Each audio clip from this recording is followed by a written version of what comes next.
adalah 3 SKS gitu ya. Materi kuliah ini 3 SKS.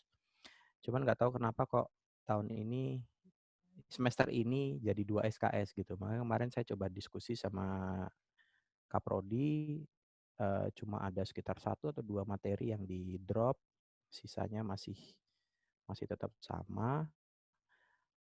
Artinya ya tinggal bagaimana strategi teman-teman untuk menyerap atau mempelajari materi-materi ini dalam dalam waktu yang cukup singkat, karena tidak akan mungkin saya akan membahas semua di dalam, eee, apa ya, perkuliahan Zoom selama 2 SKS ini. Nanti sisanya Anda belajar mandiri, mendalami. Kalau misalnya ada yang memang Anda kurang jelas, silakan gunakan media-media yang ada.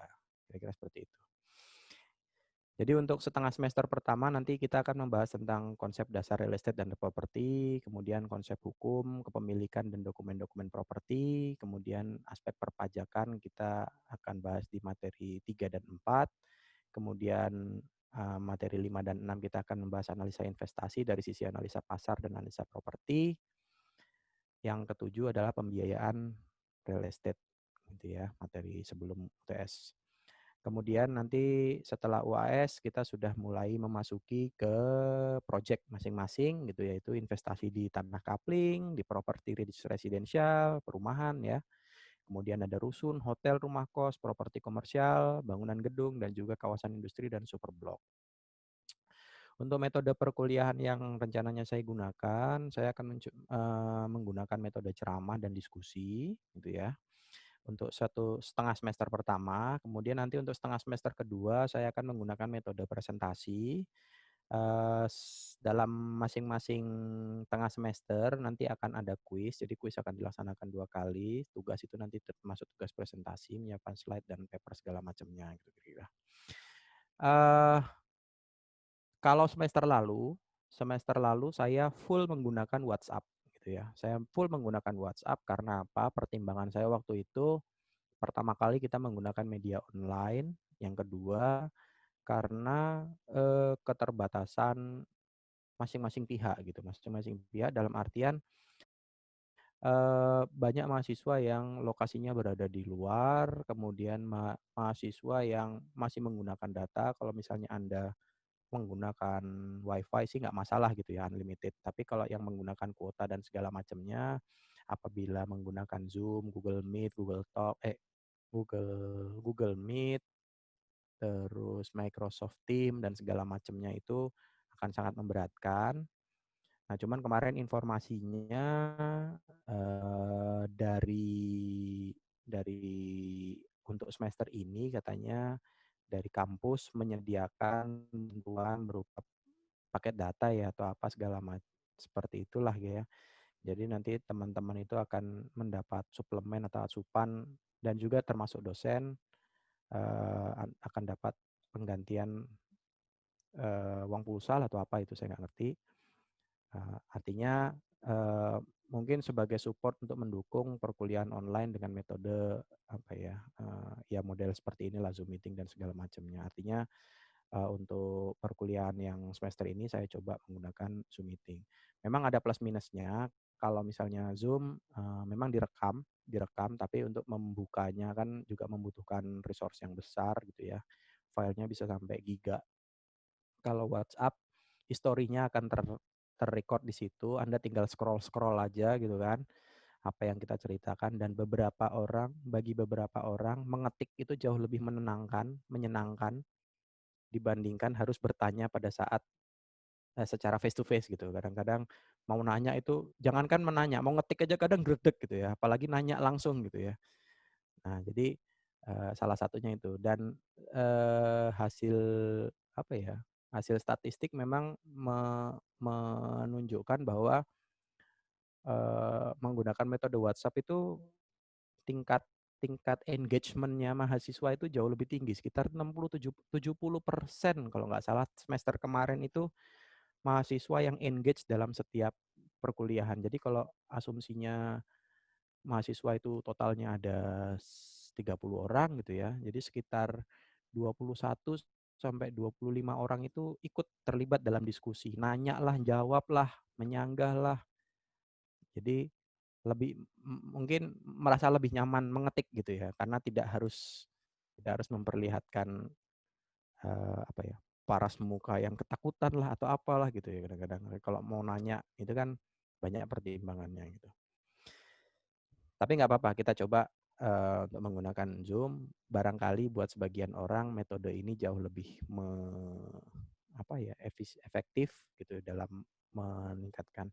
Karena kalau menggunakan metode WhatsApp itu kelemahannya ngetik lama gitu ya. Kecepatan mengetik dan kecepatan bercerita itu lebih cepat, kecepatan bercerita, jadi lebih banyak yang tersampaikan.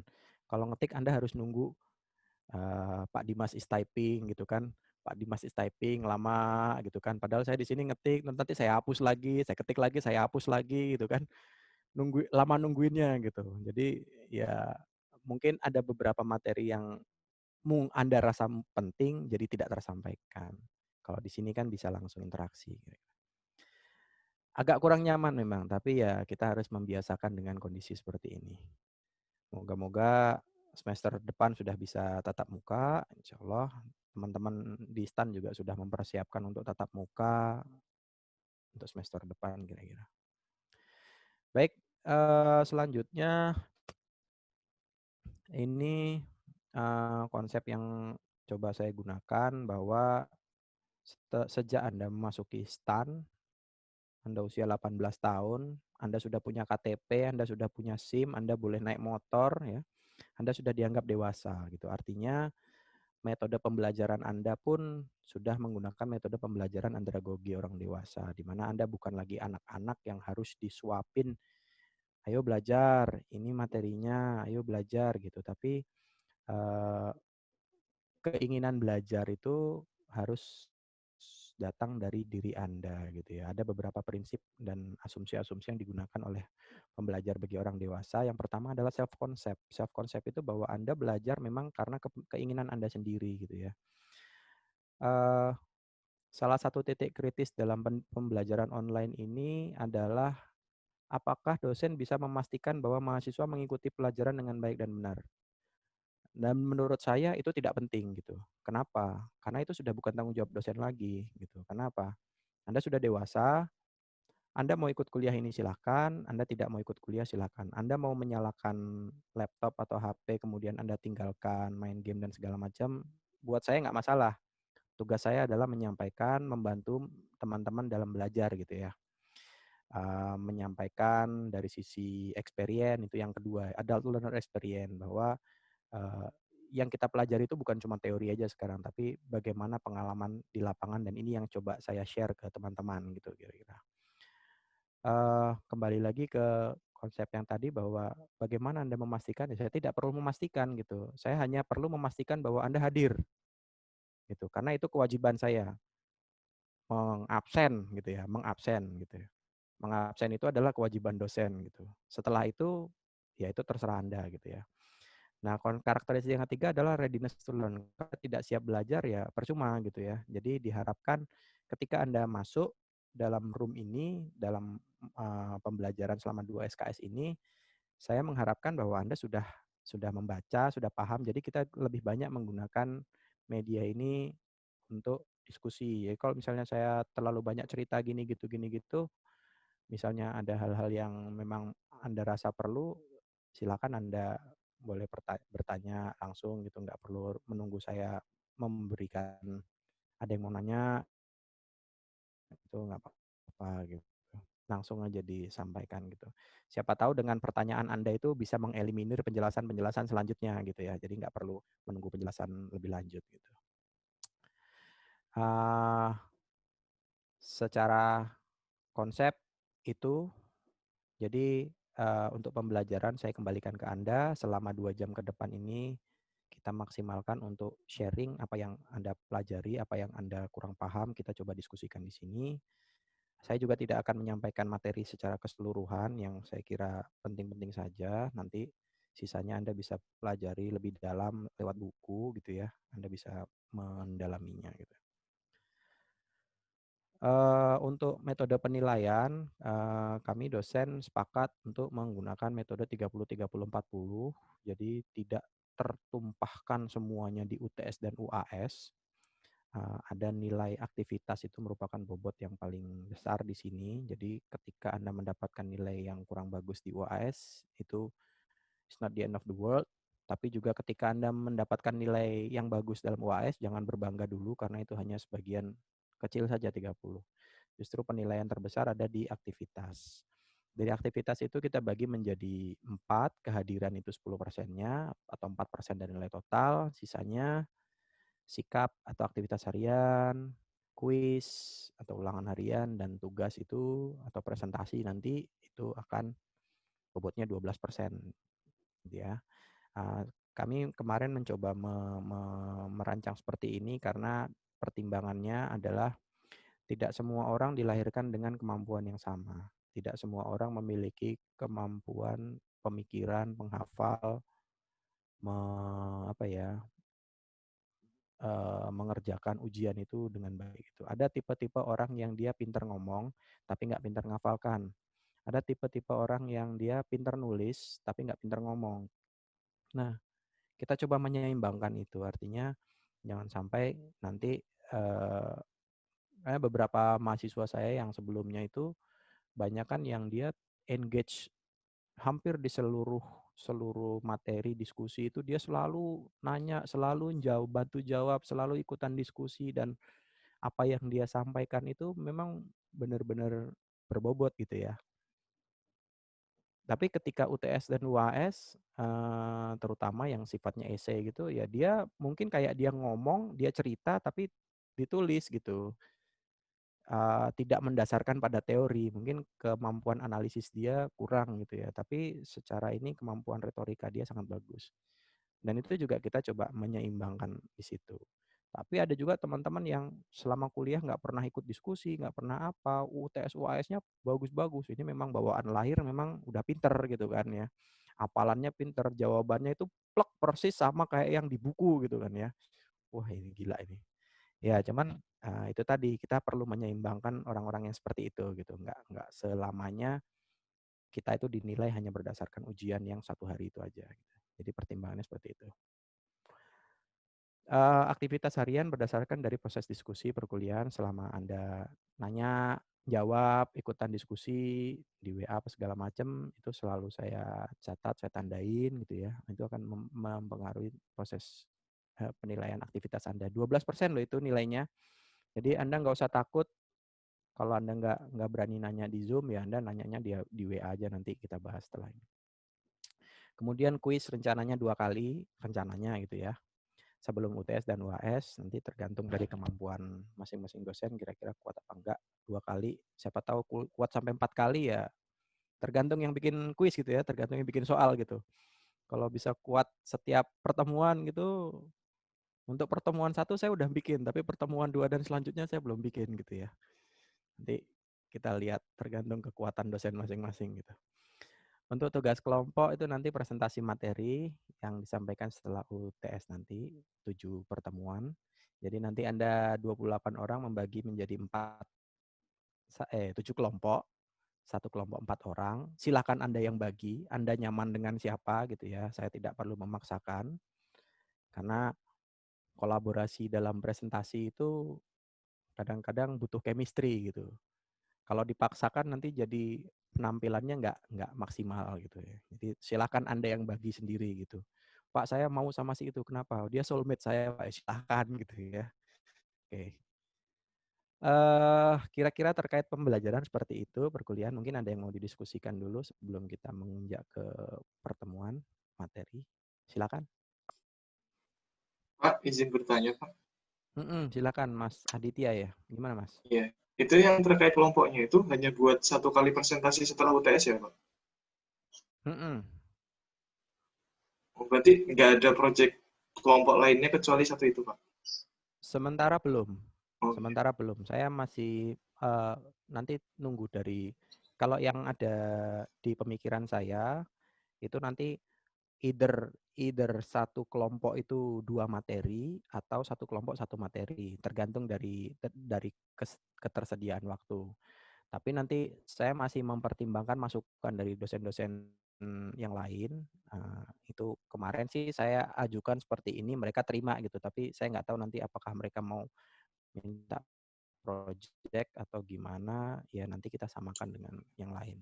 Tapi so far sih di pemikiran saya satu kelompok satu ini. Tapi tidak menutup kemungkinan juga misalnya satu materi 2 kelompok gitu. Nanti kita bandingkan gitu. Kan juga ini kan secara Zoom kan Anda nggak perlu mundur maju gitu kan. Ya tinggal ngobrol aja, cerita di sini aja gitu kan ya. Tapi itu masih pertimbangan nanti. Makasih ya, Pak. Ya, yang lain ada lagi?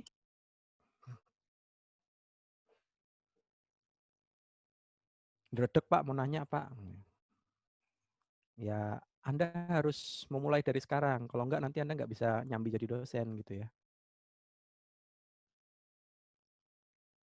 Siapa tahu nanti lulus D3 gitu kan, D4, S2. Oh iya, kalau mau ngajar di STAN minimal S2 ya. Siapa tahu nanti Anda mau jadi dosen juga gitu. Oke, kalau nggak ada kita coba masuk ke materi pengantar investasi real estate. Slide-nya udah dibagikan kan ya?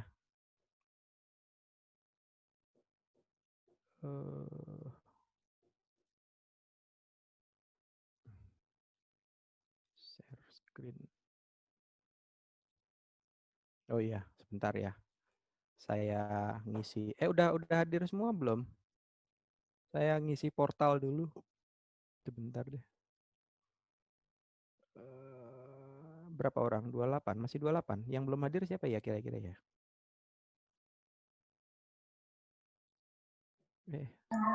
Riza belum Pak, absen 15. Absen 15 ya. Fakhru Riza itu ya? Iya Pak.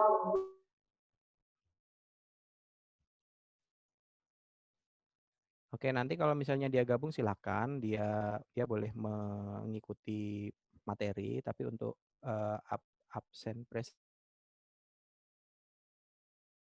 mungkin saya nyatakan hadir atau terlambat gitu ya. Kalau untuk materi silakan, dia berhak untuk mendengarkan atau mendapatkan materi. Ini udah setengah jam soalnya, udah 40 menit ya.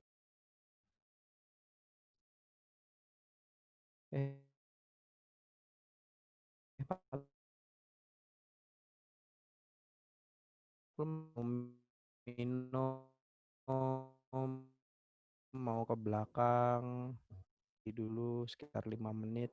Saya tak ngisi portal dulu.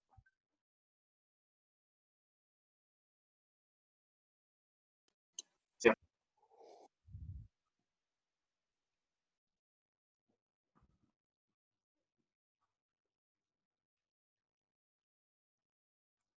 Kalau ini posisinya rata-rata ada di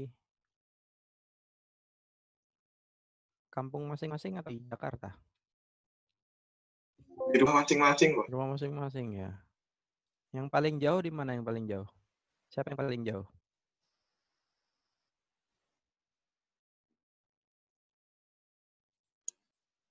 Ayo yang paling jauh. Yang di luar pulau ada nggak di luar pulau? Pulau apa, Pak? Pulau Indonesia, Iya. Pulau Jawa. Ya, harus jelas ya. Kalau di luar pulau berarti di lautan dia kan. Di laut. Di luar Pulau Jawa ada, luar Pulau Jawa. Sumatera biasanya. Ya, Pak. Sumatera ada ya. Sulawesi ada nggak Sulawesi?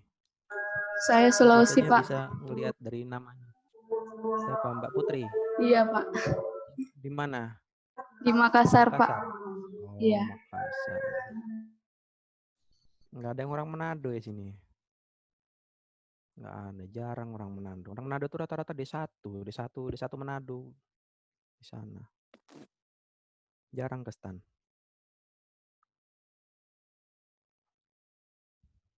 Bali juga nggak ada Bali ya? Nggak ada, Pak. Nggak ada ya? Saya tuh ini loh penasaran loh sama mahasiswa-mahasiswa yang dari Bali itu loh. Itu somehow pinter-pinter mereka. Iya, Pak. Iya, Ya, emang Pak, gitu kan. verified, Pak. Pinter banget, Pak. Asli. Iya, Iya, Pak. emang.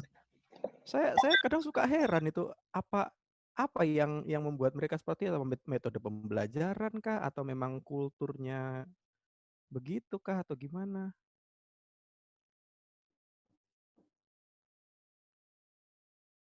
Pas saya Kemarin nanya, punya dua hmm? teman Bali, pinter-pinter semua, Pak. Iya makanya. Pas saya tanya, kamu makannya apa? Saya sama Pak, makan nasi juga Pak, bilang gitu. Kalau teman saya tuh yang pinternya kayak perpustakaan itu dia nggak makan nasi soalnya. Saya pikir dia nggak makan nasi juga gitu. Makan apa Pak emangnya Pak? Dia apa ya? Tidak bisa makan biji-bijian, beras-berasan gitu dia nggak bisa. Jadi kalau dia di plasma gitu atau di kantin gitu dia makannya ya kalau nggak gado-gado, siomay ya kayak gitu. Spaghetti gitu dia bisa makan. Tapi dia nggak bisa perutnya itu tidak bisa mencerna nasi-nasian gitu. Tapi ya bukan berarti gara-gara itu juga gitu. Terus dia jadi pinter, enggak. Kebetulan aja.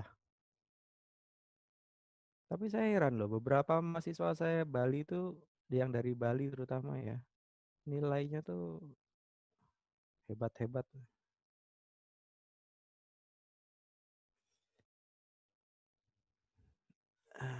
Bentar, dikit lagi. Portalnya selesai.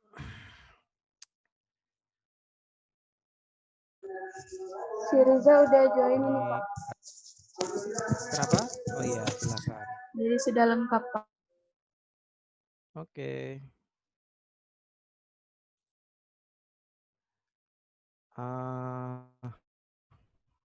Bentar. Oh iya, untuk ini ke depannya nanti 15 menit ya, 15 menit setelah jam perkuliahan nanti kita close absen. Jadi tolong teman-teman bisa hadir tepat waktu ini karena kebetulan tadi kita masih pembukaan, perkenalan, jadi ya setengah jam nggak apa-apa sih. Oke, sekarang kita mulai ke materi. Kalau tidak ada yang mau ditanyakan lagi,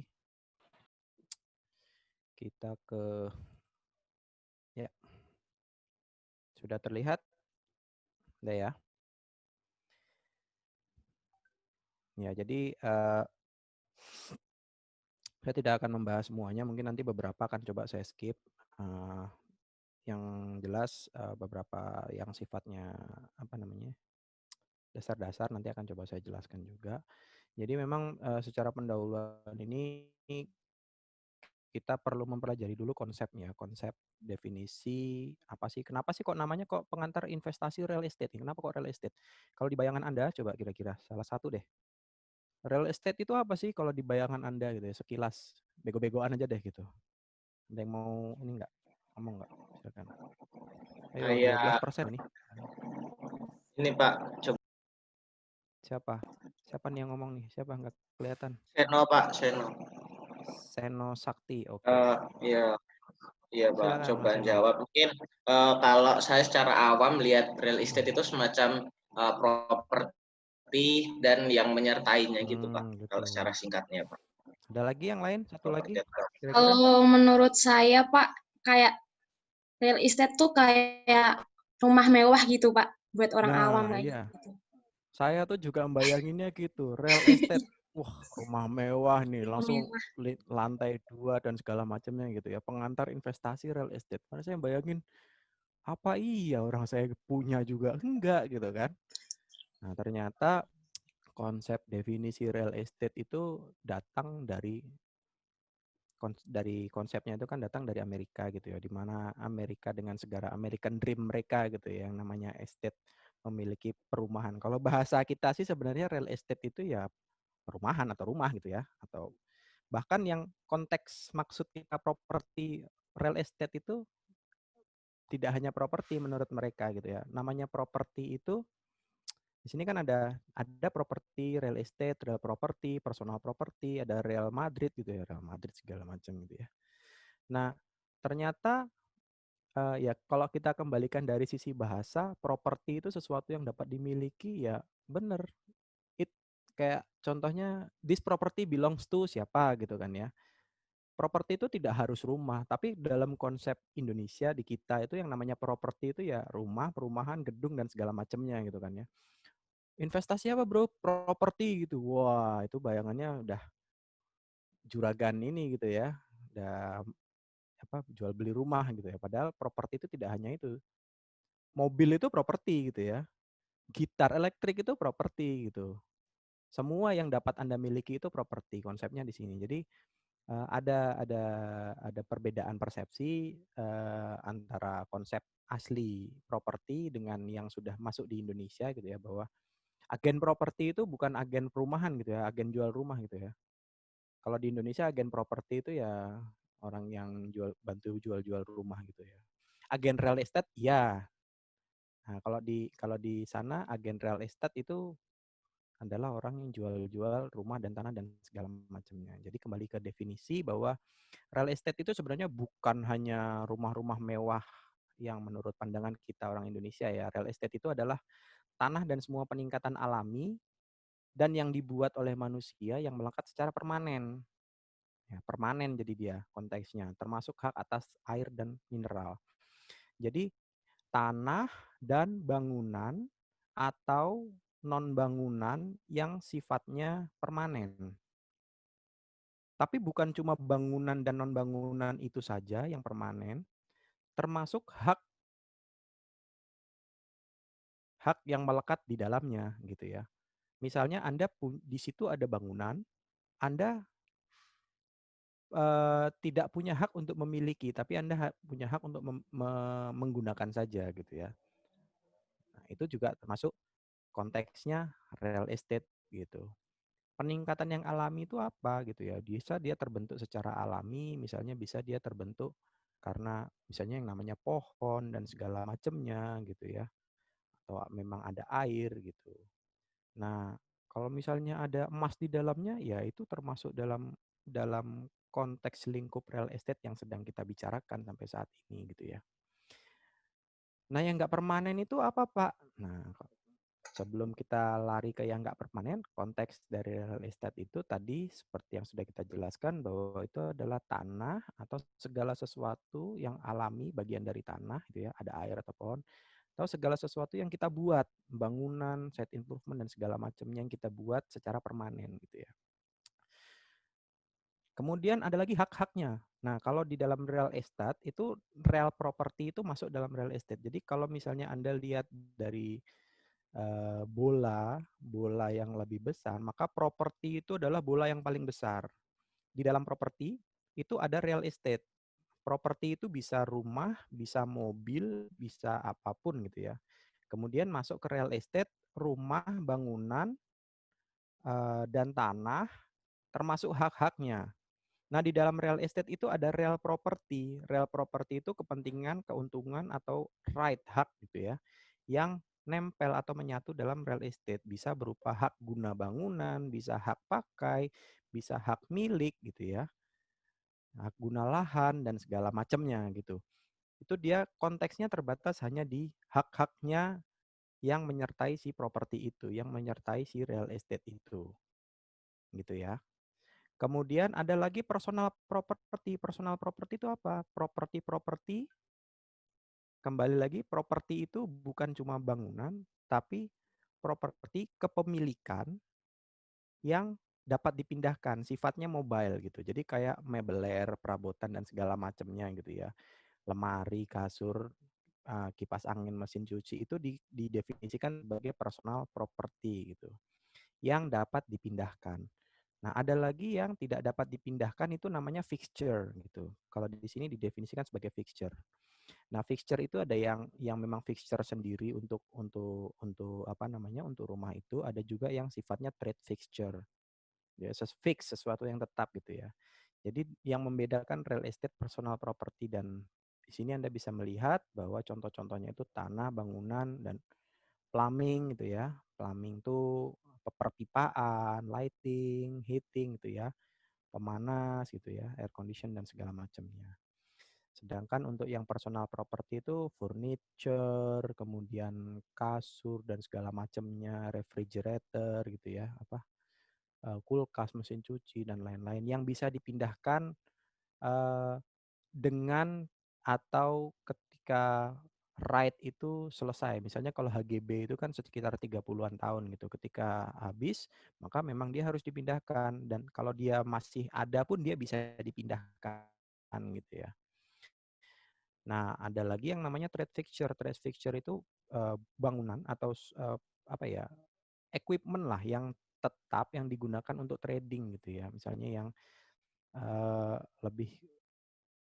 lebih ke arah untuk ketika real estate itu apa namanya kegunaan atau misalnya haknya sudah habis, pemanfaatannya atau kepemilikannya sudah habis, maka dia harus dipindahkan gitu. Contohnya misalnya pom bensin. Pom bensin itu dia kan ada pompa bensinnya yang buat ngisi, ada yang tangkinya yang di dalam tanah gitu. Selama dia masih memiliki hak guna bangunan atau hak usaha di situ, hak guna usaha di situ, maka apa namanya pipa, kemudian tangki, kemudian dan segala macamnya itu dikategorikan sebagai trade fixture gitu. Nah, ketika dia hak itu sudah habis dan dia harus pindah atau harus dihapuskan, maka fixture ini juga harus dipindahkan gitu. Beda kalau tadi sama personal property atau properti itu dia contohnya misalnya APAR gitu ya, alat pemadam kebakaran gitu ya. Itu yang bisa dipindah-pindahkan. Perbedaannya hanya di situ saja sih. Kalau fixture itu sifatnya lebih tetap. Kalau yang properti itu dia dapat dipindah-pindahkan gitu ya. Nah, konteksnya tadi kalau misalnya kita sedang bahas properti ya properti dalam konteks real estate ini ya segala macam yang dapat dimiliki. Kalau perumahan, gedung ya kita membahasnya real estate gitu ya kira-kira ya. Ini penjelasannya. Nah, kemudian real estate investment. Nah, ini materi yang kita pelajari sekarang. Investasi real estate. Investasi kalau di bahasa Indonesianya investasi properti gitu ya. Gitu. Kenapa sih kita perlu investasi properti gitu ya? Jadi investasi real estate itu merupakan suatu komitmen bagi seorang individu yang memiliki kelebihan dana gitu ya. Komitmen untuk memanfaatkan dana untuk menjaga atau meningkatkan modal. Karena apa? Konteksnya kalau kita investasi real estate, itu secara teori atau secara normally itu nilainya akan naik terus gitu ya. Beda halnya kalau misalnya Anda investasi mobil atau properti yang lain gitu ya. Misalnya mobil atau emas gitu ya. Emas itu sarana lindung nilai, bukan sarana investasi. Kalau Anda menempatkan uang Anda dalam bentuk emas, maka sampai kapanpun nilai itu akan tetap sama. Contohnya gini, ada tabungan, Anda punya uang 100 juta, Anda memilih mau ditaruh di tabungan 100 juta, mau ditaruh dalam bentuk emas, dibelikan dalam bentuk emas, atau mau Anda investasikan dalam bentuk properti gitu ya, atau investasi dalam bentuk real estate gitu. Ini karena kita orang Indonesia, jadi kalau ngomong ini selalu ngomongnya properti gitu ya. Iya. Jadi seperti itu. Dalam 5-10 tahun ke depan, uang 100 juta itu kalau misalnya kita tempatkan di tabungan, dia akan tetap 100 juta. Secara uang, iya dia nilainya tetap, tapi secara nilai future value-nya, nilai 100 juta yang mungkin sekarang kita bisa belikan mobil tahun depan 5 tahun 10 tahun ke depan nggak dapat mobil gitu. Kalau kita belikan itu emas sekarang 100 juta 1 kilo emas misalnya gitu ya. Misalnya 1 kilo emas. Kemudian di 10 tahun ke depan nilainya menjadi 120, mungkin harga kambing juga segitu gitu, harga mobil juga segitu, akan terpengaruh terhadap kenaikan inflasi gitu ya. Jadi kalau orang bilang itu harga kambing dari zaman Nabi Muhammad dulu itu 1 dinar. Sekarang pun harga kambing juga 1 dinar. Tapi harga kambing zaman saya kecil itu mungkin 700.000, sekarang sudah menjadi 2,8 juta gitu kan ya. Tapi dulu ketika harga kambing 700.000, harga emas juga segitu 1 dinarnya. Sekarang harga emas 1 dinar ya sekitar 2,8 juta atau sama dengan harga kambing. Jadi itu nilai dulu dan nilai sekarangnya tetap, makanya disebut sarana lindung nilai gitu ya. Nah, kalau investasi real estate, bisa jadi tanah yang dulu harganya cuma 20.000, sekarang harganya sudah menjadi 2 miliar. Meskipun harga emas kenaikannya tidak seperti itu. Nah, itu yang eh, apa ya, sarana untuk menjaga, paling tidak menjaga gitu ya. Menjaga itu nilainya tidak jatuh gitu ya. Kalau misalnya Anda punya punya uang 50 juta, Anda belikan tanah gitu ya. Nilai tanah itu tidak akan jatuh kecuali misalnya dia jadi lumpur lapindo gitu. Kalau jadi lumpur lapindo, iya nilai tanahnya pasti jatuh gitu ya. Tapi selama dia tidak terjadi force majeure gitu ya, maka nilai itu akan selalu naik gitu. Nah, itu yang disebut dengan menjaga dan meningkatkan modal untuk mendapatkan keuntungan. Nah, investasi real estate itu membutuhkan pengorbanan kenyamanan saat ini. Artinya apa? Anda punya uang 100 juta. Dengan uang 100 juta itu liquid, cash gitu ya. Anda bisa melakukan apa saja. Tapi Anda memilih untuk menginvestasikan, membeli tanah yang ketika misalnya terjadi sewaktu-waktu, Anda tidak bisa menjual tanah itu sewaktu-waktu. Liquidnya lama. Anda mengorbankan kenyamanan itu, gitu. Tapi Anda percaya, Anda berkomitmen bahwa someday in the future gitu ya, ke depan nanti uang ini, tanah ini dapat memberikan kualitas hidup Anda yang lebih baik, bisa mendapatkan keuntungan yang lebih jauh lebih baik ketika misalnya Anda hanya menyimpan uang di bank atau membelikan itu sebagai emas, kira-kira seperti itu. Jadi kenapa investasi real estate ini dibahas sendiri? Ya ini karena salah satu investasi yang memang nilainya selalu naik gitu ya. Memang investasi macam-macam gitu ya. Ada yang sifatnya kita deposito, itu mendapatkan keuntungan seketika. Kan kalau di dalam neraca itu kan semakin ke bawah semakin semakin tidak liquid gitu kan.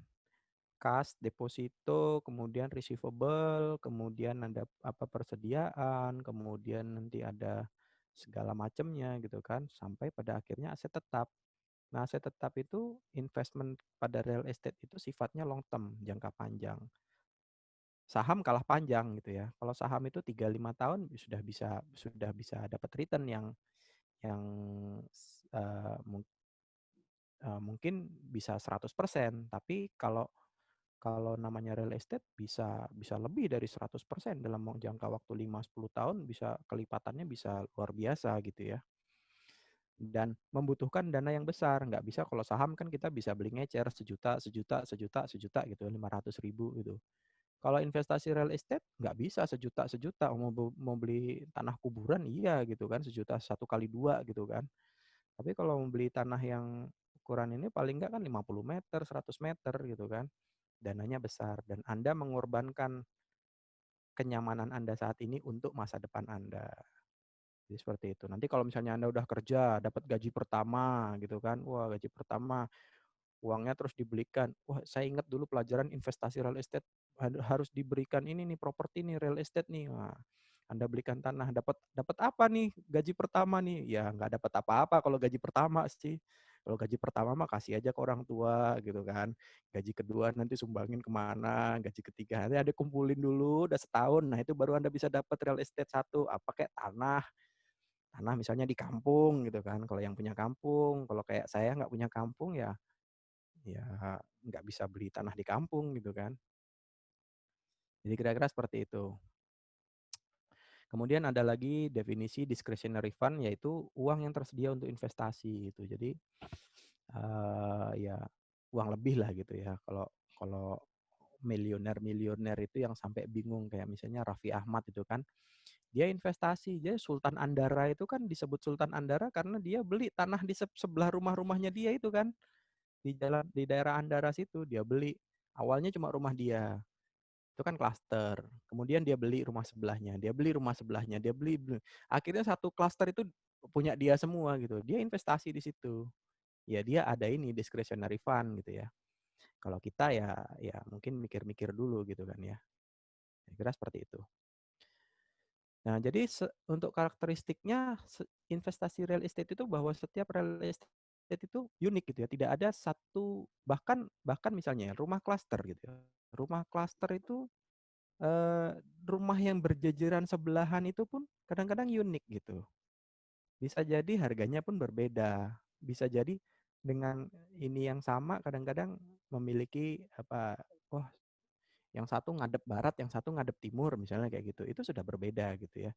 Yang satu misalnya ternyata deket deket tiang listrik, tiang lampu, yang satu lagi enggak. Nah, itu setiap setiap real estate memiliki karakteristik yang unik, yang berbeda-beda gitu ya. Nah, karakteristiknya itu biasanya dibagi menjadi ada beberapa gitu ya, fixed city, umur panjang atau ini ya, kita bahas satu-satu.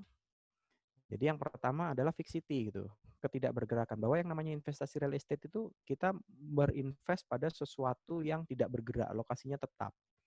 Cakupan pemasarannya juga terbatas gitu, nggak kayak misalnya kalau Anda jualan baju gitu ya di Shopee gitu ya.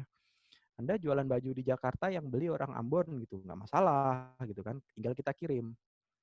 Kalau Anda jualan real estate gitu ya, nggak bisa Anda jual di Shopee, dijual tanah di Ceger gitu ya, dengan harga sekian, terus tahu-tahu ada orang Ambon yang beli gitu ya, lokasi di mana di Ambon gitu. Ya kecuali kalau memang dia memang di situ buat money laundering gitu ya, uangnya dicuci di Ceger gitu kan. Atau misalnya dia memang udah kelebihan uang, tanam aja uangnya di Ceger, dibuang kemana-mana gitu bisa jadi.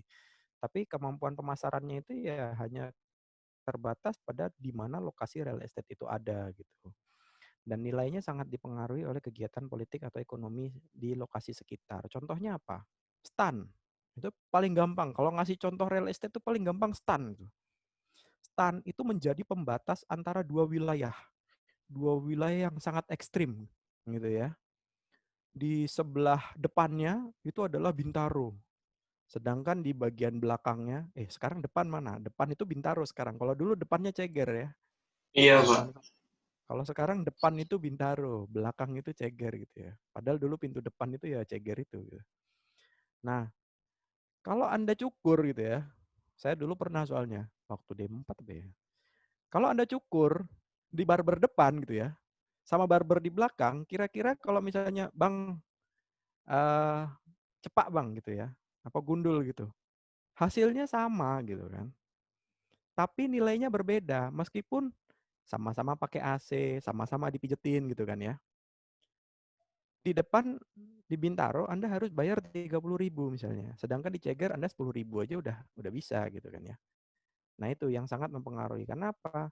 Nilai bangunan, nilai sewa di Bintaro jauh lebih mahal daripada nilai sewa di atau bangunan di Ceger, sehingga nilai sewa itu akan mempengaruhi COGS-nya atau cost-nya si tukang cukur itu gitu ya. Kalau dia jual 10.000 di Bintaro, ya mungkin buat nyukur sebulan aja nggak cukup buat membayar uang sewa sama buat apa namanya utilitasnya gitu ya. Lain kalau misalnya di Ceger.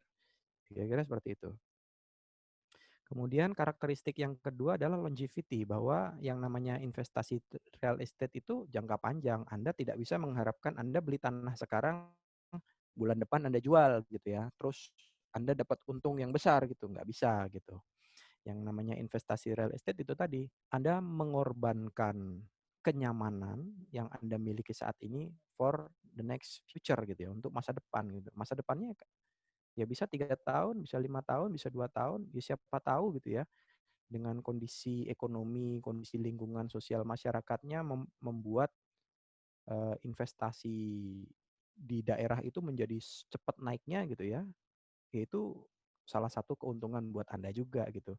Tapi dalam kondisi normal ya itu akan berjalan dalam waktu yang cukup lama gitu ya. Tapi worth it gitu, worth it bila Anda bandingkan misalnya Anda menyimpan uang dalam bentuk emas atau dalam bentuk saham atau misalnya dalam bentuk apa namanya ya, deposito, kira-kira seperti itu.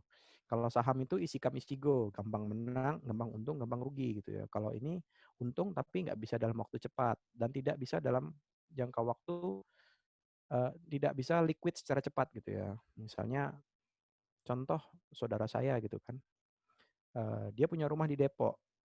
Nah, kemudian dia beli rumah di daerah Bintaro. Maksud dia beli rumah di Bintaro, dia jual rumah Depok situ, dia dia buat dia beli di Bintaro gitu kan. Nah, cuman sampai sekarang rumah yang di Depok ini belum laku-laku gitu. Padahal maksudnya uang buat jual rumah Depok itu buat dibayarkan buat beli rumah di Bintaro gitu. Nah, itu jadi Anda tidak bisa mengharapkan bahwa jual hari ini jual besok laku gitu, belum tentu gitu. Ini udah sampai 3 bulanan aja masih belum ada karena itu tadi uang besar gitu ya. Kemudian permanence gitu ya, bahwa dalam konteks real estate memang dia kalau di sana, di Amerika sana dia konsepnya hipotek gitu ya. Kalau di kita ini namanya KPR lah, ibaratnya seperti itulah menjadi jaminan gitu ya. Utang jangka panjang lah, utang hipotek itu utang real estate gitu, jangka panjang. Nah, kalau saya rasa di sini belum ada yang ini ya, belum ada yang punya KPR gitu ya. Ya, belum ada yang menyekolahkan SK-nya juga. Nanti kalau Anda udah punya SK, nanti pasti ada aja yang nyekolahin SK-nya itu. Jadi KPR lah, jadi apalah, ini itulah gitu ya. Nah, itu KPR itu juga melibatkan banyak pihak gitu ya, melibatkan banyak pihak. Jadi karena sifatnya dia yang jangka panjang, sifatnya yang mempengaruhi oleh beberapa pihak gitu ya, utang gitu ya. Utang itu kan kaitan antara si pengutang, si pemberi utang, dan juga orang yang menempatkan dananya, kemudian yang diputar kembali gitu. Makanya kalau di bank itu mau KPR itu kan banyak ininya kan, banyak apa namanya usulannya gitu ya. Nah itu juga karena dia jangka panjang dan nilainya besar, maka sifat keuangannya juga sangat kompleks sehingga memerlukan banyak pihak yang ahli-ahli gitu ya dalam perhitungannya untuk terlibat dalam investasi real estate ini gitu. Biasanya kalau secara pribadi kita KPR, tapi kalau misalnya untuk apa namanya perusahaan gitu ya, BUMN gitu, ketika dia membeli suatu tanah atau apa, maka dia akan menyewa pengacara. Dia akan melihat dari sisi hukumnya kira-kira bermasalah nggak nih untuk ketika kita membeli tanah ini untuk investasi ini. Kemudian akuntannya, bagaimana perlakuannya, bagaimana kita nanti mendapatkan pendanaannya. Kemudian bisa dia menggunakan pialang tapi nggak pakai juga nggak apa-apa. Manajer properti nanti disuruh presentasi kira-kira bagaimana kondisi sekitar, harga pasarnya, nilai jualnya berapa. Itu menjadi pertimbangan bagi ketika terutama perusahaan ya dalam berinvestasi real estate. Tapi kalau cuman batas kita paling nggak sebanyak ini yang akan terlibat. Paling apa namanya PPAT, pejabat pembuat akta tanah gitu ya, notaris gitu kan. Kemudian bank, kemudian kalau misalnya yang kredit, kalau yang ini ya nggak perlu pakai bank, misalnya konsultan real estate atau broker gitu kalau untuk yang pribadi.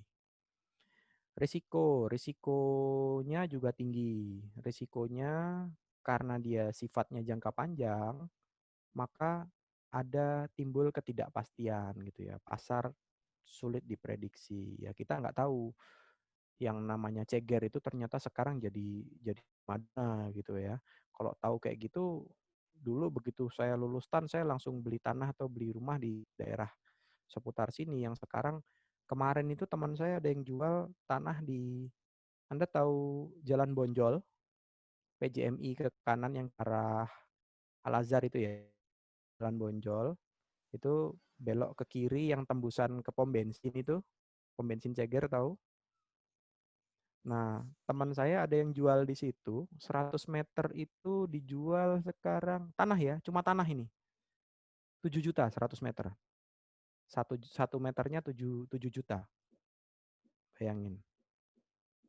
Seandainya ketika dia dulu lulus D3 atau dia beli di situ, saya yakin harganya paling cuma sekitar 100.000, 150, 200, 300-an lah kalau cuma tanah gitu ya. Tapi kemarin dia jual tanah di daerah situ, dia tawarkan 700. Artinya Coba 700 juta cuma dapat tanah 100 meter. Mungkin kalau Anda lari ke Depok, Anda lari ke Sawangan, 700 juta Anda sudah bisa dapat tanah 1 hektar gitu ya kira-kira ya. Nah, kita nggak tahu ternyata perkembangan tanah di daerah Ceger dan sekitarnya itu sangat pesat setelah adanya stan gitu ya. Banyak orang yang berlomba-lomba nyari daerah kan semakin geser. Sekarang sudah semakin ke arah Arinda, Gopli gitu kan, ke arah sana, Pasar Ceger ke sana itu. Jadi itu dan bisa ya itu tadi kita memang sudah karena yang namanya nggak bakal jatuh nilainya. Ternyata jeblok gitu ya, kayak Lapindo gitu. Ya kita nggak tahu gitu ya. Kondisinya memang sulit diprediksi gitu. Kemudian sifat pasarnya yang tidak terorganisir gitu ya. Jadi nggak ada standarisasi karena ya tinggal tergantung kesepakatan. Kalau Anda mau dengan harga segitu, ya mungkin menurut kita nggak rasional. Uang 700 juta cuma dapat tanah doang di gang sempit gitu ya. Tapi kalau ada yang mau beli, ada yang mau ini ya nggak masalah gitu kan. Gitu. Jadi memang tidak standar gitu. Bahkan standarisasi yang awalnya dibuat itu NJOP awalnya, nilai jual objek pajak. Itu kan sebenarnya standarisasi itu kan. Standarisasi harga tanah dan bangunan dalam suatu daerah tertentu, NJOP.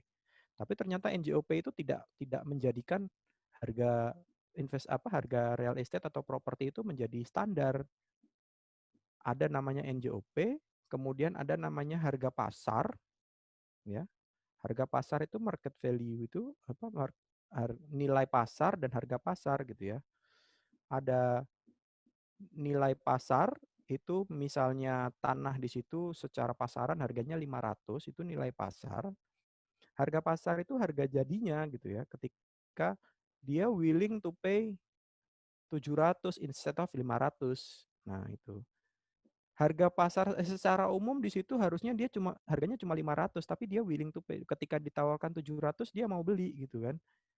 Nah, itu yang tidak terorganisir dan tidak ada standarisasi gitu. Nah, ketika dia sudah menginjak di harga 700, maka secara otomatis harga pasar di situ akan menjadi 700 semua. Karena setiap orang berinvestasi real estate dia akan melakukan benchmarking atau melakukan survei pasar di lingkungannya gitu ya dengan plus minus misalnya kondisinya rumahnya di hook apa di tengah-tengah gitu nah, itu menjadi plus minusnya kemudian akses jalannya lingkungan sekitarnya itu tinggal menjadi plus minus tapi secara umum lingkungan di daerah situ nilainya sekian ya, seperti itu. Kemudian market segmentasinya itu target pasarnya juga berbeda-beda gitu ya. Anda punya rumah di hook sama Anda punya rumah di tengah-tengah, itu market pasar Anda beda gitu ya. Kalau rumah di hook, mungkin mungkin target pasar Anda bisa jadi Superindo, Superindo, Alfamart, Indomaret gitu ya dari sisi retail. Bisa jadi orang yang memang punya rumah, memang mau beli rumah di situ. Atau juga misalnya orang yang mau buka usaha, misalnya bikin kafe atau rumah makan. Karena di hook, jadi dia posisinya strategis. Nah, kalau seandainya dia rumahnya di tengah, maka bisa jadi pasarnya adalah orang yang sedang mencari gudang. Atau orang yang memang mencari rumah tinggal. Tapi untuk yang retail mungkin agak berkurang. Jadi segmentasi pasarnya itu beda-beda gitu. Ya, jadi misalnya di daerah Cibitung gitu ya, segmen pasar mereka adalah pergudangan gitu kan ya, orang-orang yang bekerja di kos-kosan gitu ya, yang bekerja di kawasan industri itu gitu. Tapi kalau di Bintaro ya nggak mungkin orang akan mau berinvestasi untuk gudang gitu ya, sayang uangnya gitu, sayang lokasinya gitu. Jadi seperti itu. Kemudian dari sisi hukum permintaan dan penawaran real estate sebenarnya hampir sama dengan hukum permintaan dan penawaran barang gitu ya. Ketika ada kelangkaan, scarcity, maka dia akan ada penawaran yang sangat rendah. Ketika penawaran sangat rendah dan permintaan yang sangat tinggi, maka harga otomatis akan terkerek naik ke atas gitu ya. Sedangkan ketika ada penawaran yang berlebih, permintaan rendah, maka otomatis dia nilainya akan pelan-pelan menjadi turun. Ketika nilai pasar suatu perumahan itu akan mencapai puncaknya, maka itu nanti dia akan merasa pada titik jenuh peak, nanti dia akan menurun secara otomatis gitu. Karena apa? Nanti kita bahas di ininya, bahwa salah satu real estate itu adalah rasional gitu ya, bahwa orang akan membeli suatu real estate itu berdasarkan rasional dan nilai ekonomis. Kalau Anda misalnya sama-sama rumah tipe 4272 gitu ya, yang satu harganya 500 sama yang satu harganya 300, speknya sama, barangnya sama, mana yang akan Anda beli? Pasti Anda akan lebih membeli yang harga 300 gitu ya. Nah, cuman ada beberapa faktor-faktor nanti yang akan mempengaruhi, misalnya faktor lokasi atau apa segala macam itu bisa mempengaruhi. Ya, seperti itu. Nah, selanjutnya juga terkait dengan permintaan dan penawaran real estate juga sangat dipengaruhi oleh pasar keuangan, kebijakan keuangan, kondisi ekonomi gitu ya. Kayak misalnya sekarang COVID. COVID ini banyak orang yang sudah mulai jual properti. Properti ya, bukan rumah aja ya, termasuk mobil dan segala macamnya gitu ya. Karena apa? Dengan adanya COVID, maka banyak pengangguran, banyak PHK di mana-mana. Orang cenderung kekurangan pemasukan. Ketika orang kekurangan pemasukan, maka dia akan menjual properti. Orang akan menjual rumah, menjual apa yang kira-kira bisa dijadikan uang secara cepat supaya untuk menggantikan pendapatan dia yang berkurang gitu ya. Yang saya dulu biasanya suka dapat DL, sekarang kan ada kebijakan tidak boleh dinas luar dulu karena kondisi COVID, ya itu juga berkurang gitu kan ya. Salah satunya seperti itu. Nah, itu kalau untuk yang instansi pemerintah sih masih aman. Untuk yang teman-teman kerja di swasta itu banyak yang PHK gitu ya. Nah, orang-orang yang sudah mulai kehabisan sources dana gitu ya, maka dia akan menjual rumah. Sedangkan saat ini kita dihadapkan dengan resesi ekonomi dunia. Bahkan Indonesia sudah di state kemarin sudah mencapai jurang ekonomi resesi juga gitu kan ya. Artinya apa? Dalam kondisi resesi ini, maka orang itu dituntut untuk keep the money, save the resources. Jangan mengeluarkan sesuatu dana atau investasi yang kira-kira dapat mempengaruhi pengeluaran Anda selama 6 bulan ke depan gitu ya. Tapi di sisi lain, dengan kita meng-keep money itu, maka kita tidak bisa menggerakkan roda perekonomian. Orang-orang yang di sana di luar butuh kerja juga, butuh dana juga, itu tidak bisa terserap dari uang yang kita simpan gitu. Makanya harusnya bukan keep the money, tapi justru kita spend the money supaya orang yang di sana yang berkebutuhan itu dia bisa dapat dana dari kita gitu ya. Kita kan dapat dari pemerintah, dari gaji gitu kan ya. Nah, makanya kita harus mengeluarkan. Makanya kemarin Pak Jokowi itu marah-marah. Ini dana anggaran untuk COVID sudah disediakan sekian triliun, tapi kok nggak turun-turun, nggak cair-cair, nggak digunakan. Artinya apa? Dananya ada, tapi tidak bergulir sampai ke masyarakat gitu. Nah, itu salah satu pengaruhnya. Ketika orang menjual rumah gitu ya, maka tidak ada yang membeli. Maka secara otomatis dia akan menurun. Akhirnya udah deh berapa aja deh, yang penting rumah ini kejual aku bisa makan lagi. Kondisinya jadinya seperti itu. Nah, itu sangat mempengaruhi gitu ya.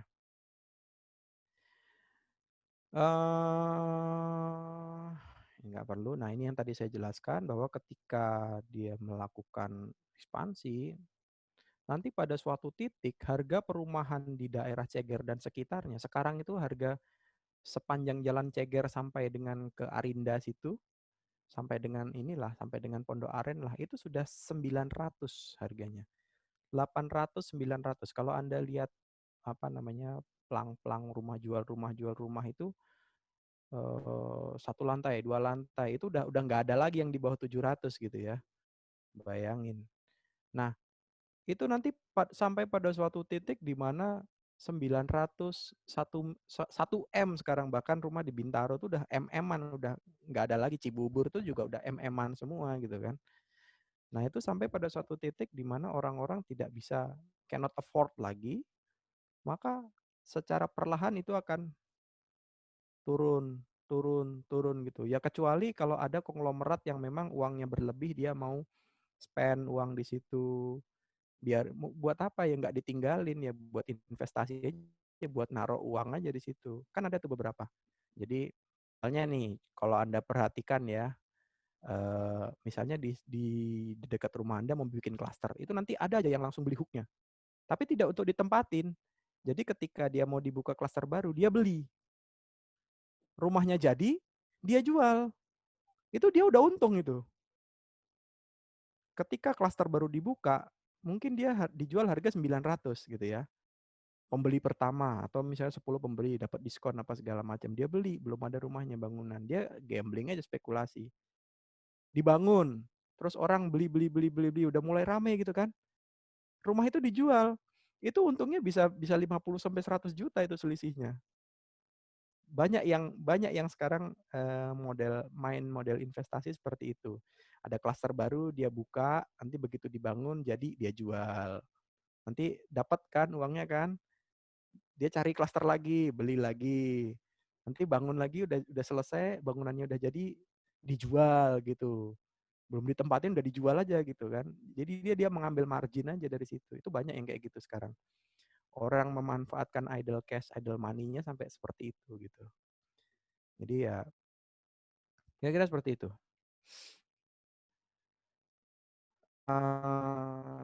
Ini hampir sama. Jadi ketika mencapai puncak itu makanya pasokan kurang, harga tinggi, maka menjadikan laba jadi tinggi.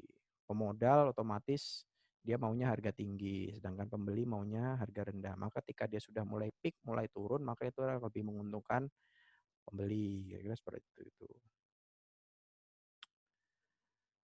Kalau di sini sepertinya oversupply enggak gitu ya, karena memang masih banyak dari rakyat Indonesia yang memang belum punya rumah ya, terutama masih banyak yang ngontrak masih ini. Kalau oversupply sih sebenarnya enggak. Jual rumah dimanapun, jual klaster dimanapun pasti ada aja yang beli sekarang kalau di sini tuh. Tinggal masalah harga aja, cocok-cocokan aja gitu.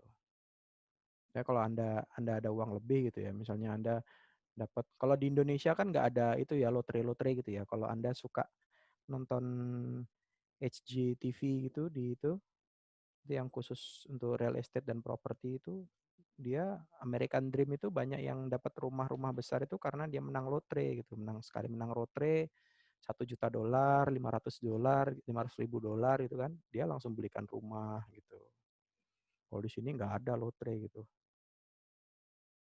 Oke, nah ini teori untuk penentuan nilai real estate yang saya sampaikan tadi, bahwa oh iya, kalau misalnya ada pertanyaan silakan langsung di-cut juga nggak masalah ya. Kita feel free to ask aja. Jadi kalau nggak ada ya saya bablas-bablas saja gitu. Karena waktu kita cuma 2 SKS, jadi dengan materi yang segitu banyak saya harus apalagi mungkin ini baru buat teman-teman, jadi ya paling tidak ada gambarannya lah gitu kan ya. Kita sedikit lagi mungkin terkait dengan teori real estate. Jadi beberapa teori untuk menetapkan nilai dari real estate itu, bahwa secara umum ini ya, pembeli dan penjual tidak ada paksaan. Yaitu tadi 700 juta. Kalau ada yang mau beli ya silakan gitu. Kalau nggak mau beli ya nggak apa-apa. Saya mau jualnya 700 gitu. Ada beli syukur, nggak ada ya sudah gitu kan. Nah, nilai pasar bisa berbeda dengan harga pasar.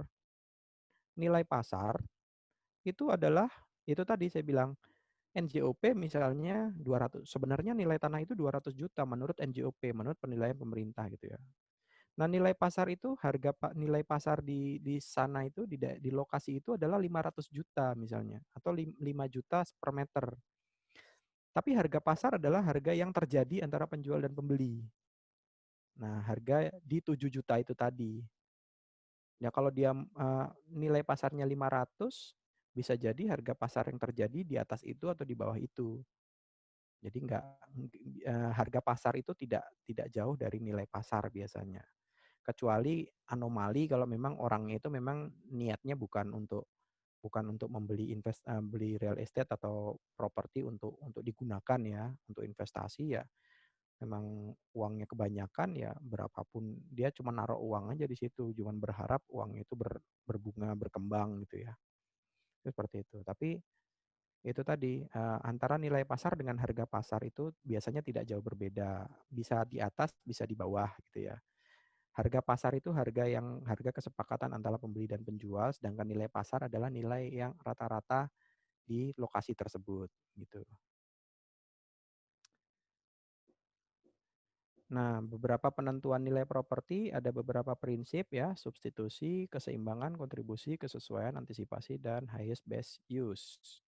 Nah, ini substitusi yang tadi saya bilang bahwa secara teori untuk menentukan nilai real estate itu tidak ada seorang secara rasional dan ekonomis nih, secara rasional dan ekonomis bersedia willing to pay lebih dari nilai barang yang sama, desain yang sama, kualitas yang sama, manfaatnya sama gitu ya. Contoh yang gampang. Di tahun 2015, saya mau beli rumah waktu itu. Rumah itu dua-duanya dalam klaster kompleks gitu ya. Yang satu lokasinya di Depok, yang satu lagi lokasinya di panti asuhan, Jalan Panti Asuhan Ceger. Ya. Secara tipe sama, tipe 42 bangunannya, tanahnya 72, 6 kali 12. Sama nih, tipe sama, lokasi sama klaster gitu ya. Kegunaannya sama untuk rumah, kualitasnya ya sama-sama aja gitu ya. Kalau tipe 42 ya sama. Tapi apa? Secara harga apa? Ternyata secara harga rumah di panti asuhan itu dijual 500 juta. Sedangkan di Depok dijual 360 juta. Nah, kira-kira kalau PNS seperti saya itu secara substitusi, secara rasional dan ekonomis, apakah saya akan memaksakan untuk beli di panti asuhan? Tentu enggak gitu ya. Akhirnya saya membeli rumah di Depok gitu kan ya. Daerah Cilodong situ. Secara desain ya tipis-tipis lah gitu ya, sama lah tipe 42. Secara kualitas ya sama, kegunaannya sama buat ditinggalin juga gitu kan. Tapi secara rasional dan ekonomis, ngapain saya mengeluarkan uang lebih 150 juta cuma untuk beli Bintaro gitu ya. Toh di Depok pun saya bisa hidup juga gitu. Teorinya seperti itu.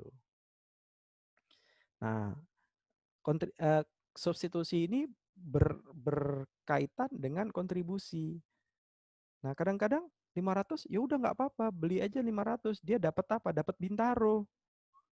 Ya, kalau dia dapat Bintaro misalnya ya karena anak stan gitu kan, 3 tahun D3 tambah D4 2 tahun, 5 tahun berputarnya di daerah situ, ya taunya daerah situ, dia nggak tahu daerah sana.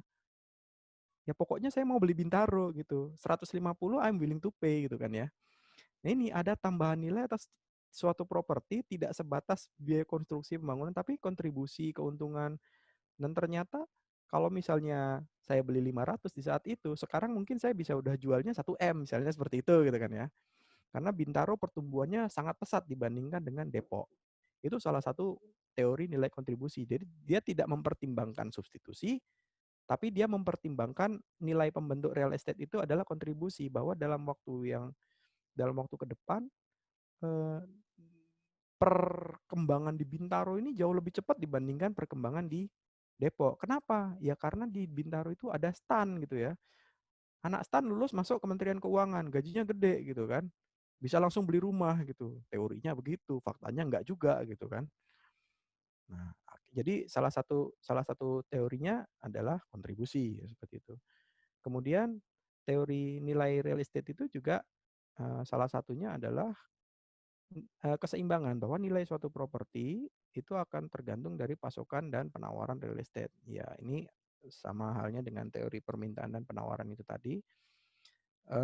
Kalau memang ternyata di Bintaro tidak ada stan, mungkin Bintaro Ceger akan seperti Lebak kali, kira-kira seperti itu gitu ya. Kalau misalnya stan ditaruh di daerah Lebak Banten sana, mungkin harga tanah di Lebak sana yang nilainya akan jauh lebih tinggi daripada di Ceger ya seperti itu.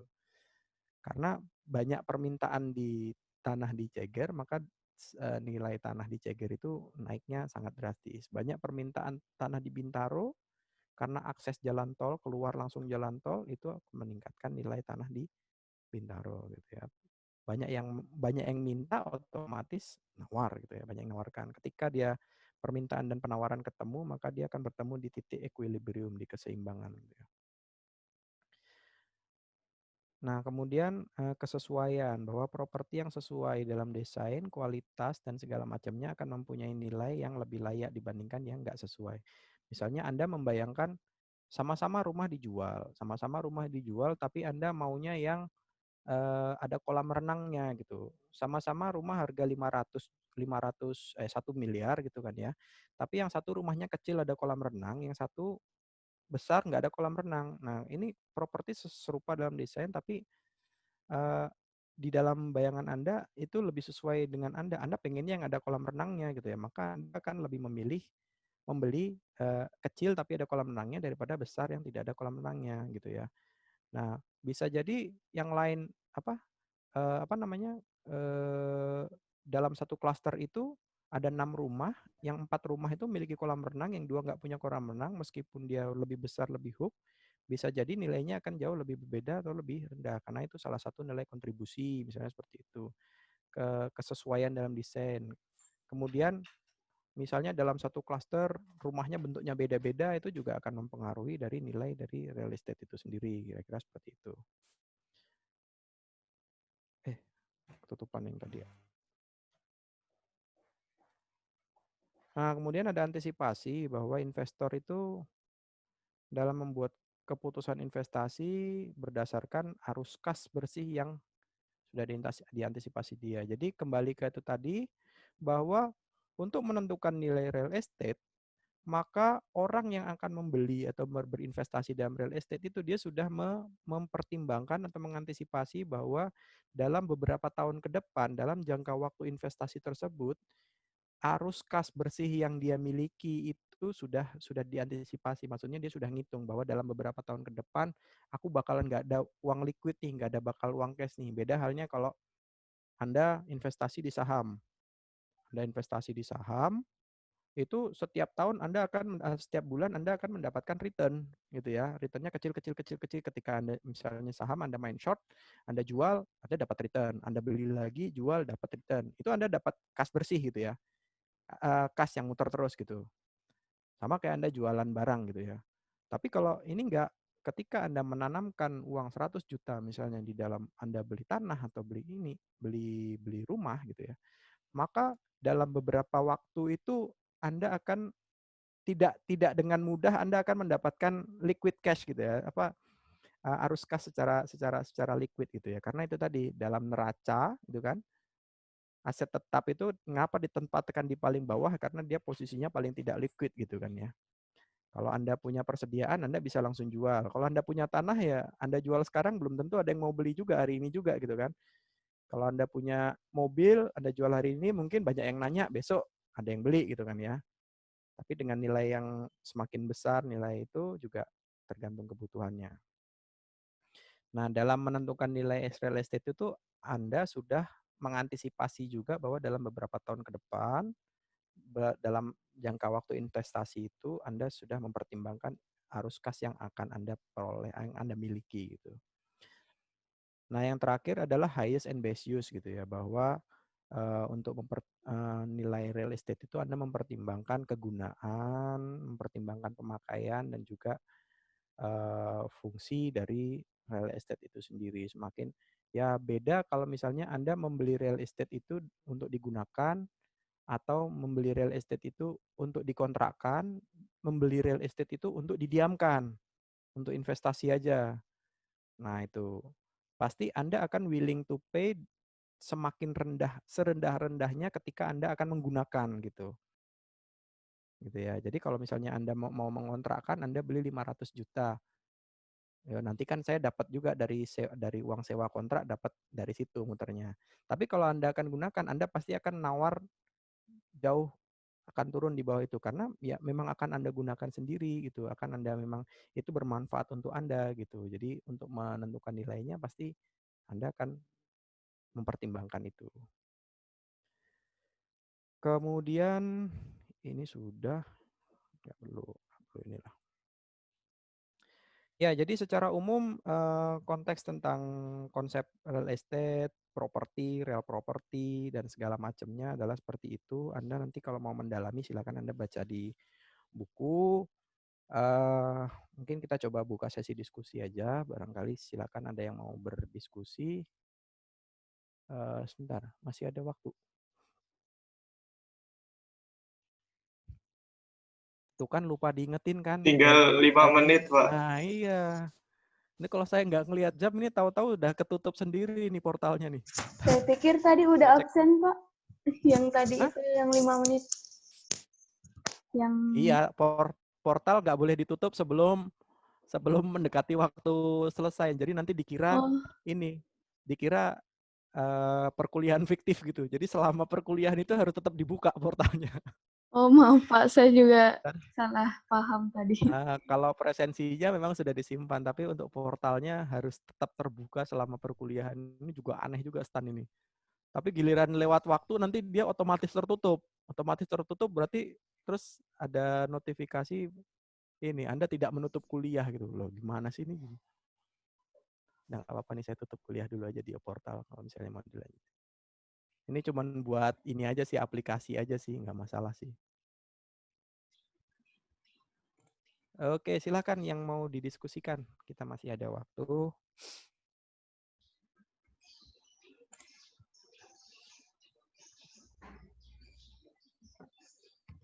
Izin bertanya, Pak.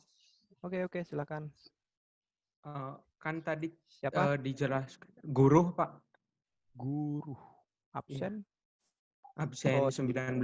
ya. Oke. Ya. Terkait tadi kan real estate itu merupakan investasi jangka panjang. Dan salah satu bentuknya itu kan KPR ya, Pak.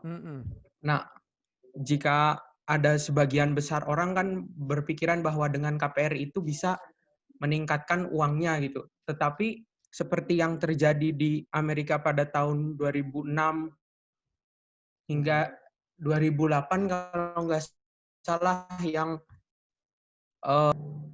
nilai propertinya itu malah anjlok, Pak. Nah, itu Ya, betul. kenapa bisa terjadi seperti itu dan bagaimana cara mengantisipasi hal tersebut, Pak? Ya, Terima kasih. ya itu tadi. Kita kembali ke prinsip-prinsipnya bahwa yang satu, risiko investasi real estate adalah memiliki risiko tinggi, uncertainty yang sangat tinggi. Karena apa? Jangka waktu yang sangat panjang. Itu yang pertama. Yang kedua, investasi real estate itu dengan ekonomi dan lingkungan sekitar gitu ya. Termasuk kondisi ekonomi negara itu yang saya ceritakan tadi ketika Covid gitu ya. Maka orang mau jual rumah pun nggak ada yang mau beli gitu. Orang jual mobil aja nggak ada yang mau beli gitu. Karena apa? Mereka sama-sama nyimpen duit. Takut kalau mereka beli mobil, terus mereka nggak bisa makan gitu kan. Mereka mau jual rumah supaya mereka bisa makan. Nah ini kondisinya memang investasi apapun pasti memiliki risiko. Investasi real estate itu risikonya lebih tinggi, tapi juga ya high risk, high return memang. Risiko lebih tinggi karena ada risiko uncertainty, bukan risiko ini ya. Kalau risiko saham itu kan dia karena bergerak terus. Tapi kalau real estate itu sebenarnya kita taruh di situ dalam kondisi normal itu dia akan meningkat nilainya. Normal ya. Kalau kondisi tahun 2006 sampai 2008 itu memang global crisis. Jadi bukan cuma dunia real estate saja yang terkena dampaknya, tapi seluruh investasi saham pun kena, investasi pasar uang pun kena, gitu ya. Cara menghindarinya atau cara menanggulanginya ya nggak bisa, itu sudah di luar konteks, itu risiko investasi ya. Kok cara menanggulanginya ya Anda jangan berinvestasi, Anda simpan aja uang Anda dalam bentuk cash gitu.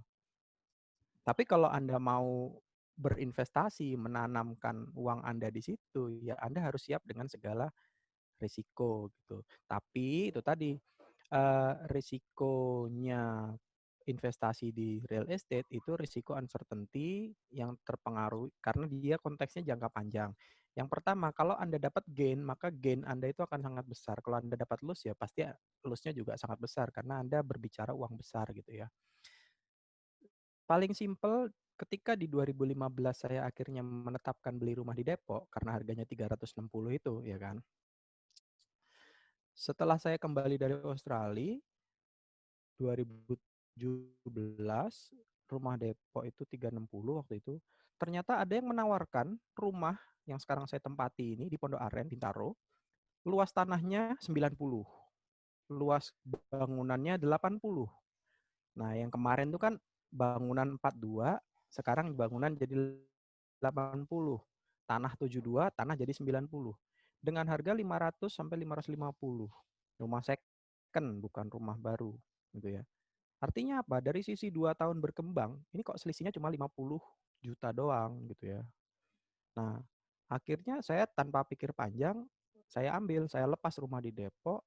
Dalam waktu 2 tahun, dari 2015 ke 2017, dulu saya beli 360, rumah Depok saya jual berapa coba? 450. Saya mendapatkan gain 2 tahun penggunaan rumah Depok itu 90 juta. Coba investasi mana yang dapat memberikan return 90 juta dalam jangka waktu 2 tahun? Anda taruh emas? Nggak mungkin. Itu salah satu keuntungan dari investasi real estate gitu. Nah, apalagi Anda main tanah, misalnya Anda beli tanah di kampung Anda gitu ya. Ketika kampung Anda dilewatin sama jalan tol, Anda misalnya belinya 1 meter 20.000. Ketika itu dilewatin jalan tol gitu ya, tol Jawa, ini yang mau nanam saham nih sekarang, beli tanah nih sekarang beli di Sumatera nih.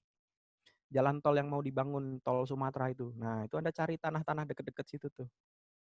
Itu nanti ketika sudah jadi jalan tol, maka nilainya akan melonjak drastis. Ya, seperti itu. Kalau yang tadi 2006 sampai 2008 itu tadi Anda sebutkan itu krisis global dan itu berdampak ke seluruh sektor. Kira-kira seperti itu. Oh, baik, Pak. Terima kasih. Ada Jadi lagi? bukan hanya terkait itu, Pak, bukan hanya terkait kegagalan cicilan yang dilakukan oleh para Oh, enggak. itu. Enggak, itu dampak dari keseluruhan. Dampaknya apa? Ketika terjadi krisis, ya, yang Ya. awalnya Anda bisa nyicil, Anda kemudian di PHK.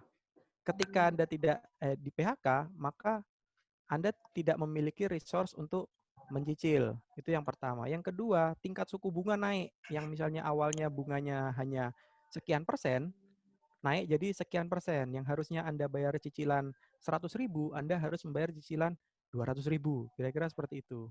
Oh, baik, Pak. Terima kasih, Pak. Ya. Ada lagi? Silakan. Izin bertanya, Pak. Ya. Mungkin nggak, Pak? Ferdinand ya? Iya, Pak Ferdinand, absen 16. Ya, silakan. Mungkin nggak, Pak, kondisi di mana suatu nilai dari investasi real estate itu menurun karena kesalahan harga pasar, Pak? Kesalahan harga pasar nih konteksnya siapa nih? Si pembeli, si penjual, atau? Nah, bisa saja gitu ya. Kalau menurun, salah yang jual berarti, bukan salah yang beli. Kalau orang beli, dia pasti sudah survei. Gitu kan ya. Kalau beli, dia survei. Orang beli pasti berharap harga serendah-rendahnya, kecuali kalau dia punya uang lebih, dia willing to pay more gitu ya. Artinya harga naik. Nah, sekarang harga turun, itu disebabkan karena penjual mau melepas di bawah harga pasar. Iya kan? Pasarannya 1 meter 5 juta. Tapi karena dia butuh, ditawar 4 juta, dikasih sama dia. Turun kan investasinya. Iya, tapi apa? Konteksnya apa? Yaitu itu tadi, kebutuhan misalnya. Kebutuhan yang sangat mendesak. Misalnya banyak utang atau apa segala macam. Bisa jadi, udah sini saya bayarin, saya kasih cash tapi 4 juta. Mau dia. Harga turun, yaitu karena kesalahan si penjual. Kalau harga turun karena pembeli nggak mungkin. Kalau harga naik karena pembeli, iya. Karena pembelinya juga ngaco. Dia dia nggak survei ya, berapapun ditawarkan udah tak beli, boy. Dia pokoknya aku mau rumah di Bintaro gitu. Ditawarin 1 M, ya udah deh. Memang uangnya ada ya mau diapain coba kan? Kalau uangnya nggak ada pasti dia nawar gitu. Nah, kalau yang jual kebalik, butuh uang gitu kan. Kalau yang jual nggak butuh uang, ditawar berapa, ya santai aja dia. Enggak gitu. Kalau mau beli, kalau enggak ya udah biarin aja gitu. Jadi kira-kira seperti itu, Mas. Kalau kesalahan ya berarti kesalahan yang menjual. Tapi kesalahan yang menjual pun dia itu akan berpengaruh terhadap sedikit banyak akan mempengaruhi kondisi lingkungannya juga dia. Oh, kemarin rumah yang itu mau tuh 4 juta. Nah, akhirnya ketika ada orang mau jual lagi ditawarin 5 juta nggak mau, yang kemarin aja 4 juta mau, masa yang ini nggak mau 4,5 lah gitu. Nah, itu bisa merusak harga pasar juga kayak gitu. Ya itu tinggal hukum permintaan penawaran sih kalau kayak gitu sih. Yang namanya orang butuh kan berapapun pasti dilepas gitu kan. Kira-kira seperti itu, Mas. Baik, Pak. Terima kasih. Ada lagi? Mohon Pak, maaf. mohon izin. Ya. Untuk mengingatkan udah mau masuk waktu sholat Jumat. Oh, siap. Baik. Kalau misalnya seperti itu, kita cukupkan Boleh, dulu. ini Pak, tanyanya di WA boleh Pak? Di Oh, boleh, jam boleh, pelajaran. silakan. Kalau misalnya iya. ini nanti kita diskusi via WA saja, nanti dibalas ya sambil bertambah waktu lah gitulah ya, kira-kira. Terima kasih ya Pak. Baik, demikian kuliah hari ini saya kembalikan ke moderator. Terima kasih atas atensinya. Assalamualaikum.